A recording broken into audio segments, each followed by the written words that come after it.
इस दुनिया में सबकी सैलरी आती है, जो भी लोग गवर्नमेंट नौकरी में हैं या प्राइवेट नौकरी में हैं।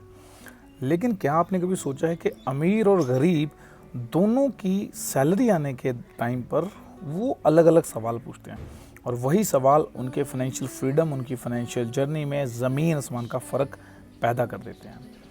नमस्कार दोस्तों, मैं हूं इंद्र सिंह और आज हम डिस्कस करने वाले हैं अमीरों और गरीबों को जिस दिन सैलरी मिलती है उस दिन वो क्या सवाल अपने आप से पूछते हैं कि पैसा किस तरीके से आएगा, कहाँ जाएगा। बने रहेगा वीडियो के अंत तक। लेकिन उससे पहले चैनल को सब्सक्राइब नहीं किया तो प्लीज़ चैनल को सब्सक्राइब करें ताकि हर रोज़ सुबह 5 बजे आपको एक लर्नेबल वीडियो मिलता रहे। तो चलिए शुरू करते हैं वीडियो बिना किसी देरी के। इंडिया में ज़्यादातर लोग गरीब हैं या मिडिल क्लास हैं, तो पहले हम उन्हीं की बात करते हैं कि जिस दिन सैलरी आती है वो क्या सवाल पूछते हैं। सबसे पहले सवाल वो पूछते हैं कि यार पिछली बार भी सैलरी है लेकिन पता नहीं कहाँ चली गई। क्यों? क्योंकि उन्होंने सैलरीज आने से पहले कोई बजटिंग, कोई डिसीजन, कोई प्लानिंग, कोई एसआईपी, कोई इन्वेस्टमेंट, कोई टर्म इंश्योरेंस, कुछ बच्चों के लिए कुछ किया ही नहीं, कुछ सोचा ही नहीं। इसलिए इस हफ्ते भी या इस महीने भी बेसिकली यही होने वाला है। वो यही सवाल पूछेंगे कि पता नहीं पैसा कहाँ चला गया।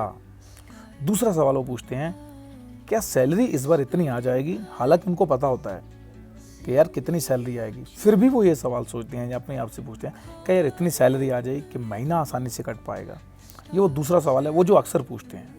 और फिर सैलरी आते ही वो कुछ ऐसा खर्चा कर देते हैं जिससे उनको ये आइडिया नहीं लग पाता कि यार अगर हमने इतना बड़ा खर्च किया तो हमारा महीना निकालना मुश्किल हो जाएगा। वो कुछ कैलकुलेटेड बनाते ही नहीं हैं, वो बिना सोचे समझे पैसा खर्च कर देते हैं। और उनके मैक्सिमम टाइम 80-90% जो डिसीजंस होते हैं वो शॉर्ट टर्म और सर्वाइवल बेस्ड डिसीजन होते हैं। ये 3 सवाल अगर आप खुद से पूछते हैं तो यकीन मानिए या तो आप गरीब हैं या फिर मिडिल क्लास हैं या फिर गरीब होने वाले हैं। So I am really sorry to say अगर किसी को ये चीज़ हिट करी, लेकिन गरीब लोग सैलरी आने पर ये तीनों सवाल या ये तीनों तरीके के काम करते हैं। अभी हम बात करते हैं कि जो कुछ % लोग जो सैलरी लेते हैं, देखिए सैलरी लेने वाले भी अमीर होते हैं। मैं बता दूं कि इंडिया में जो 3,50,000 यानी कि 3.5 लाख रुपए पर मंथ लेता है वो इंडिया में टॉप 1% लोगों की काउंटिंग में आता है। तो अब उनके बारे में सोचते हैं कि जो टॉप 1% लोग या टॉप 5% लोग इंडिया में सैलरी लेते हैं, अमीर लोग, वो सैलरी आने पर किस तरह के सवाल अपने आप से पूछते हैं। सबसे पहला सवाल तो ये पूछते हैं खुद से, क्या इस बार सैलरी आने पर कुछ मुझे ऐसा सीखने की ज़रूरत है, कोई नया कोर्स या कोई क्लासेस, कुछ भी इस तरीके का जिससे वो अपनी स्किल को अपग्रेड कर पाएँ अपनी नौकरी में, अपने बिजनेस में या अपनी एजुकेशन में या सेल्फ पर्सनालिटी में, एनीथिंग जिससे भी उनकी लाइफ में कुछ चेंज आ सकता है, पॉजिटिव ग्रोथ मिल सकती है। वो ये सोचते हैं कि उस पैसे को कहाँ इन्वेस्ट कर सकता हूँ। ये पहली चीज़ होती है।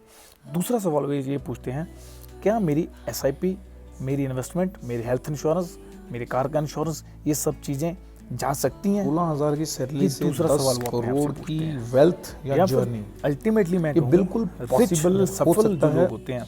सक्सेसफुल पर्सन हमेशा ये सोचता है कि यार मैं लॉन्ग टर्म में और वेल्दी कैसे बन सकता हूँ मेरी सैलरी से ही। मैं आपके सामने के ऐसा एग्जांपल बैठा हूँ, मुझे कुछ नहीं पता था ऑनेस्टली। आज से 10 साल पहले मैं भी सेम आपकी तरह ही था, आपकी तरीके से ही सोचता था सारी चीज़ें। और ऑनेस्टली आज मुझे अगले फ्यूचर की चिंता नहीं है, या यूँ कहूँ कि अगले 20 साल का मेरे घर का जो खर्च है ना, कि मुझे ये चिंता नहीं कि अगले 20 साल घर का चूल्हा कहाँ से चलने वाला है। जिस दिन ये चिंता आपके माइंड से निकल जाती है उस दिन के बाद आप कुछ नेक्स्ट लेवल करने का सोचते हो। मैं आपको एक एग्जांपल देता हूँ। हमारे जो पहली वाली जनरेशन थी, हमारे फादर है ना, फादर इन लॉज, हमारे दादा परदादा पिताजी, उन लोगों के पास एक बेसिक चैलेंज था कि रोटी कपड़ा और मकान की बहुत बड़ी प्रॉब्लम थी। एटलीस्ट उन्होंने इतना कर दिया कि हमारे पास रोटी कपड़ा और मकान के लिए चिंता करने का कोई मतलब लॉजिक नहीं है, वो हमें मिल ही जाएगा, या हम डेली बेसिस पे भी इतना कमा लेंगे कि अरेंज हो जाएगा। लेकिन अगर हम भी उसी चीज़ में अटके रहे, रोटी कपड़ा और मकान पे, तो फिर कंट्री आगे कैसे बढ़ेगी या आप कैसे आगे बढ़ेंगे? मैं एक बात सिंपल बोलता हूँ कि यार कंट्री की जीडीपी को छोड़िए, घर की जीडीपी को बढ़ाइए, घर की इकोनॉमी को सुधारिए, कंट्री की इकोनॉमी अपने आप सुधर जाएगी। तो ये कुछ एक सवाल थे कि जो सैलरी आती है उस दिन अमीर और गरीब कैसे सवाल करते हैं। और ये जो बेसिक से सवाल हैं ये उनकी ज़िंदगी में, उनकी लाइफ में, उनके फाइनेंशियल फ्रीडम में ज़मीन आसमान का फ़र्क डाल देते हैं। और आज तक के लिए हम इतनी बात करेंगे, नहीं तो वीडियो 5 मिनट से लंबी हो जाती है और 5 मिनट से ज़्यादा मैं वीडियो बनाने की कोशिश करता नहीं, बिकॉज फिर बहुत लंबी वीडियो में लोग बोर हो जाते हैं। तो 5 मिनट में जितनी वैल्यूएबल इन्फॉर्मेशन मैं आपको दे पाऊँ, I will try my best, है ना, फॉर शेयरिंग एवरीवन। सो आज तक के लिए इतना ही।